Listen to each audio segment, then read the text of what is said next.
If there was a book about how I got anything done, it would probably be called something like My Life, A Journey of Saying No to Side Quests. Because I am constantly working on something, and then my brain is like, you know how we could make this part of this process more efficient if we actually went over here and worked on something else that would then help us come back and work on this again in a better way.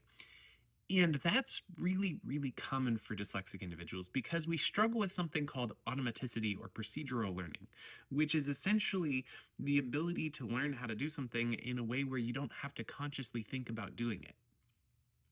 And when you struggle with that, it makes it so that while you're working on things, your brain is under a greater cognitive load than somebody who doesn't struggle with that. And when you're constantly having to think about it, our brains will naturally work to try and figure out how do we make this more efficient? How do we make this better?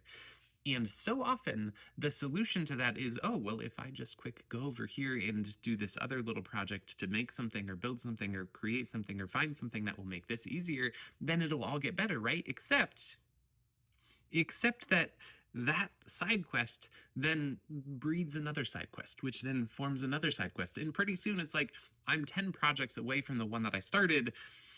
And it's all because I'm trying to make the one that I started more efficient, but I got lost somewhere in the process. And learning how to say no to that, learning how to be like, no, I'm working on this and I can see that I could make it better.